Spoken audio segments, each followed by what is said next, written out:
Welcome to Soltron. This is my video review for my custom DX Magiking from Sentai or Power Rangers. Here's a size comparison.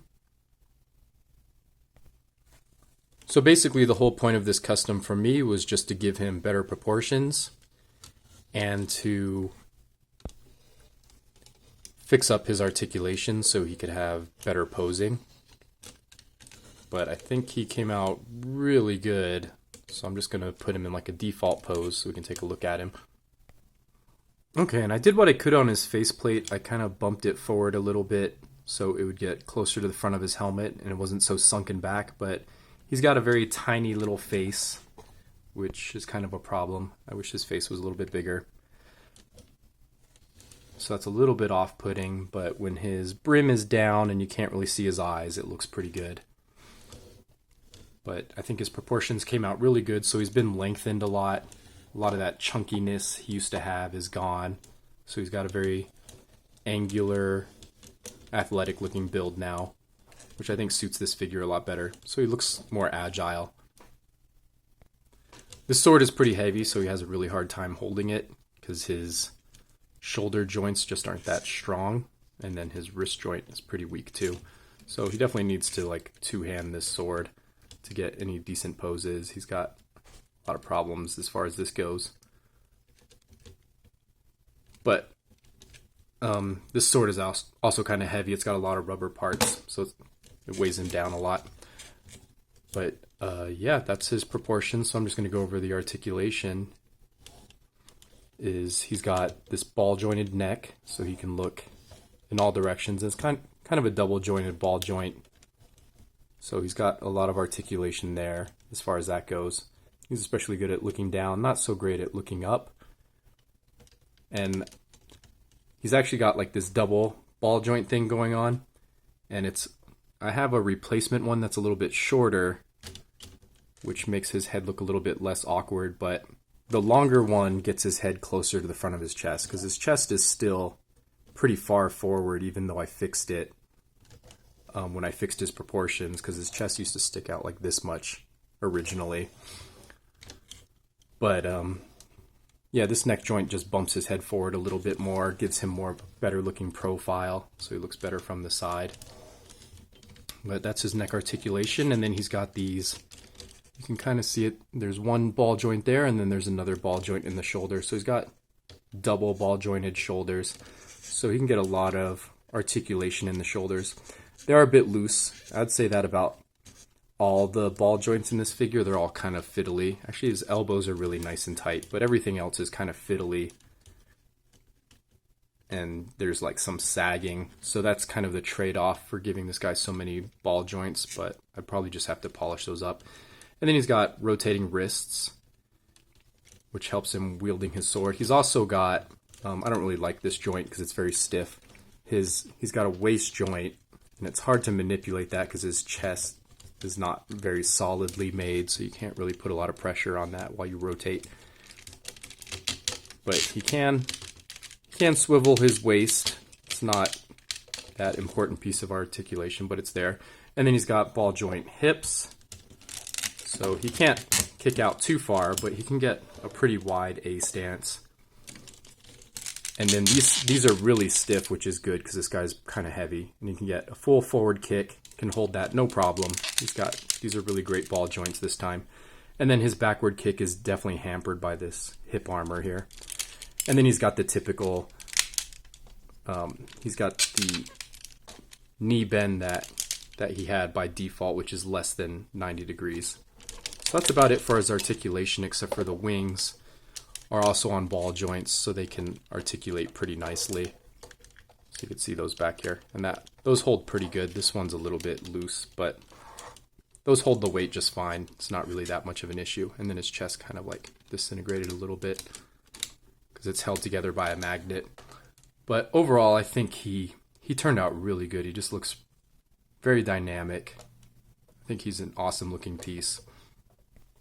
I did add one little gimmick to this, is this fairy has a magnet on her foot, so she can just perch on his shoulder, and we don't have to worry about her falling off too much.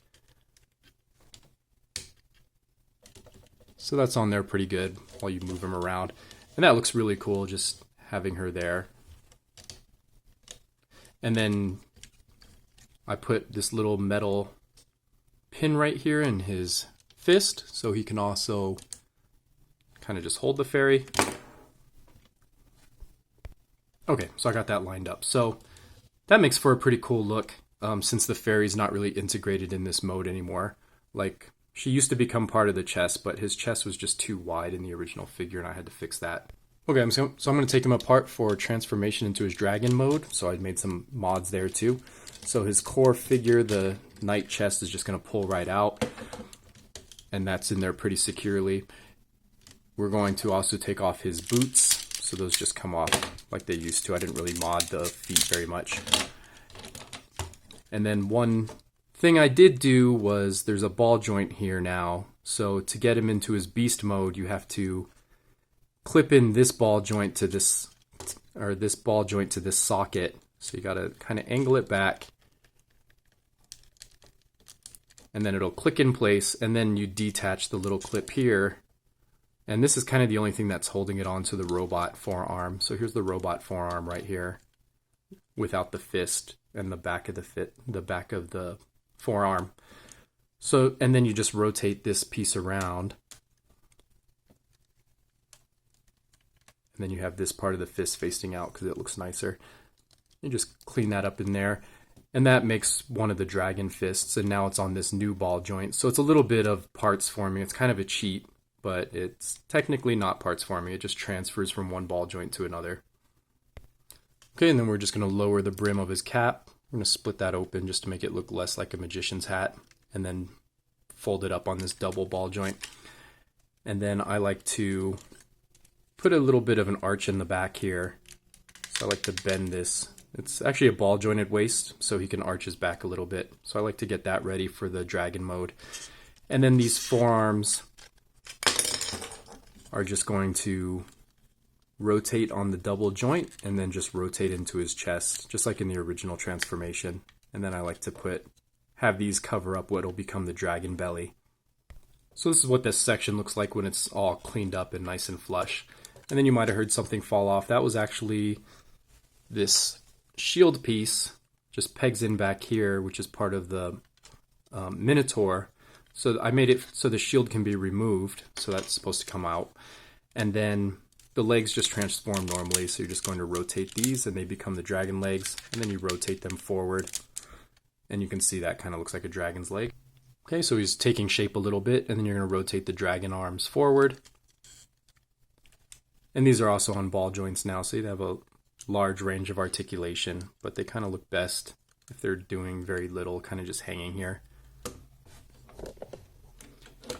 And then on Garuda, the yellow ranger here, you're going to just pull out and extend this telescoping, or this accordion piece, and then the fairy's going to clip on here, which kind of requires two hands. So to get the fairy in head mode, you kind of just rotate this little joint up here and rotate these wings around, and then fold her in half, and then fold up her toes, and this will become the bottom jaw of the head. Okay, well, she folds in half, and then she folds in half again, and that basically makes the dragon's head there. So that's just going to peg in to yellow right here. And that's a really tight connection, which is good. And there you got kind of a dragon. This needs to be pegged in more securely. And then this is where the tail's going to go, so we'll work on that next. So that just takes the two mermaid halves. And we're just going to peg those into this tail joint. So I put a ball joint back here so the tail can move around. So that half goes there, and then you just sandwich this together. And then you take most of the sword piece and that just clips into the heels here.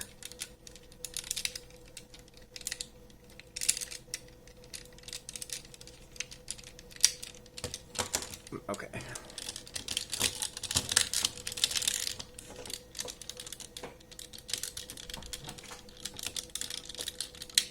Usually it's not this difficult. Alright, I don't know what that was all about, but there you go. You have the whole tail, and then you got the neck and the head over here. So I'm just going to kind of neaten this guy up because he fell over and everything's ball joints, so he just crumpled up. And this is basically how the dragon ends up looking. He's kind of a mess, but he was always kind of a mess, even in the default figure. Everything kind of just looks a little hodgepodge. He's kind of a bonus third mode. But now he's got some tail articulation, so his tail can rotate around just a little bit. And then he's got neck articulation that I gave him, so he can actually turn his head, which kind of would be nice if this neck kind of assembly kind of fit together. And then he's got kind of this ball joint here. So I have like this Lego piece that you can just clip on there. Kind of makes his neck look a little bit better, I think. And then you kind of just put the robot head and shove it in this area. But yeah, the neck is probably the weakest part of this figure. But there's his dragon mode, and now you take the Red Knight. So you're just going to turn him into his robot mode. So you just extend his legs there, and then you rotate the arms back. So this is pretty much how he originally transformed, except for now these shoulders have ball joints. And then you open up this panel here, fold out the head, and then you just shove these armatures into there, and there you go. There's his robot mode, and then you're going to give him the sword and trident weapons. Those combine into a lance, and then in his other hand you can put this shield, which I made this ball joint peg for. Alright, there he goes. He's all armored up and he's ready to get on the dragon. So you're going to rotate the legs forward. And then he's got this little hole in his crotch that's hidden under his skirt. So that hole, now that the shield's been removed, there's kind of this gap in the back of the dragon here. And that's the saddle. And you can barely see there's this black shaft here. That's just going to plug in right here. And that's going to hold the rider into place. So I'm just going to basically shove him in here. Maybe it's better to do that off camera for some variety of reasons. Okay, so now the Red Knight is riding the dragon, as you can clearly see, and he's on there nice and well, so he's not going to be falling off. And it's pretty hard to see what's going on because these giant wings are in the way, but he is on there, and now he's got his shield and his little lance to poke people. Alright, that shows it off a little bit better. Oh yeah, that's actually pretty cool looking. So there we go with the dragon, and then you can see red on his back with the shield and lance. And that's pretty cool. I think I definitely need to put knee joints in Garuda because his legs are just constantly in the way. And if they had knee joints, it'd be easier to maneuver them so they don't take up so much space. So that might be a little thing I add if I keep this figure. But that's pretty cool. I really like the Red Knight on the dragon's back with his shield and lance. Okay, so let's disassemble everything. So we can just pull the Red Knight off. He'll just come off from that peg. And then we can just put him off to the side. And then we can just tear off the mermaid from the back. And then Garuda here has his original connection port, which was this clip right here. And then I gave him these two Lego ball joints right there to help secure him to the body because that's kind of necessary. And of course that one just slid out because I didn't glue these. They're just in there with tension. So I'm just going to pop that back in and then just slide that back in place. So that keeps the wings on nice and tight. And I kind of like the way this dragon looks with just his wings and his head. I think that's a pretty cool look. And I just want to point out while I transform the fairy that I did add this little clip right here. Originally she transformed like this, which means her wings were way up here. But I added this little pivot here so that her wings can move here. And then you can just press them down here. And those are closer to her shoulder. So I think that helps her look a lot. So there's the fairy all transformed. And mermaid's pretty easy. You just pop out her head right here, and then you can lengthen her arms.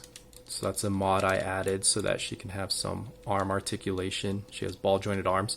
And this is kind of her mermaid mode, but we need the axe for the Minotaur, so I'm going to take that out. And then you just rotate the legs forward. That's basically how she looks, and the other half of the lance, the trident, of course, is her weapon.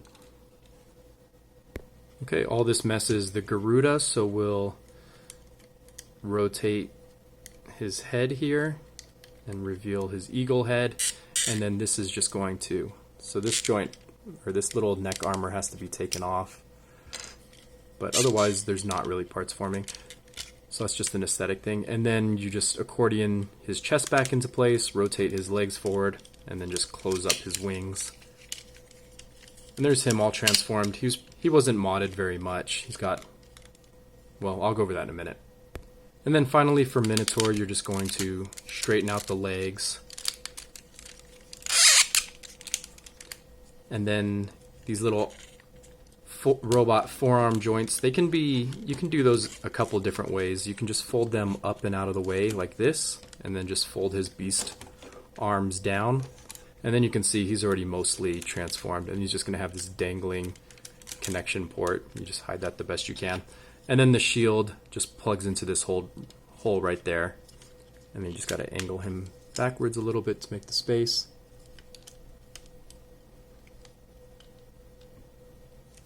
And that's plugged in. And then you just lower his head, flip out his horns, and then he's pretty much transformed.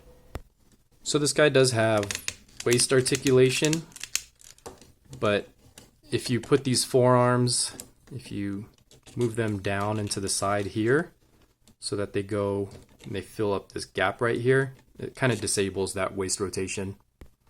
So this is how his sides look if you do want the waist rotation, and then I'm going to lower the forearms. And now you can see this space is filled in nicely, but now he can't get as much of an A stance, and that disables his waist rotation, but this I think looks really good, so I like to leave it this way. And then of course he gets the axe out of this leftover weapon, and then this leftover weapon piece just clips onto the back of the mermaid. Alright, and this is how they all look together. I think with their new articulation, they're looking pretty cool. So I'm just going to real fast go over their articulation since this video is already really long. So for Red, he's got ball joint shoulders, so he's got a pretty good range of motion, a little bit of outward motion. And then he's got ball joint elbows, so he can definitely wield his sword pretty much in any kind of fashion. So that's a big improvement. And then he's got ball joint hips, so he can get his legs pretty much in any orientation. And then he's got a little bit of ball joint neck, so he can turn his head, which is very important. Okay, next the mermaid now has ball joint elbows, so she can turn her forearms. And then she's got a little bit of a ball joint neck, so same kind of deal. She can turn her head, she can look up and down a little bit. And then I released some of the limitation that prevented her from doing an A stance. So now she can get a good wide A stance, which helps with the articulation and posing. I didn't do much to this guy. He's got ball joint shoulders, ball joint hips, which kind of work. He definitely needs some knees because his wings just are always in the way, so I'll put some knees in there. And then he's got ball joint neck, which is a little bit limited, so I definitely want to work on his head being able to turn more correctly because this doesn't quite work. So I might tweak this guy a little bit. And the fairy doesn't have any new articulation, but I did separate her toes, so now she has 2 different feet, because in the original figure she only had 1 foot. So I did Dremel this out to make it look like she had 2 different feet. And then of course the wing mod I did on her, which I think helps a lot. And then the Minotaur now has ball joint neck, which makes him look way cooler, that he can actually turn his head. It gives him a lot of personality. His neck is kind of a little bit long and awkward. This makes it look a little bit more natural, but then the combined mode head is going to rest a little bit too far back. So I actually prefer this like longer neck joint, even though the bull suffers a little bit. And then he's got these ball joint elbows, ball joint shoulders, because they're the same as the dragon shoulders, and then ball joint hips, as you saw in the robot mode, and then his leg doesn't bend backward at all. Like he doesn't really have knee joints. And that's okay because the main event is all these guys combined together. So I hope you enjoyed that review. I'm not sure if I'm going to sell this set, but if I am, it's going to be in the link down in the description. And I'll see you next time.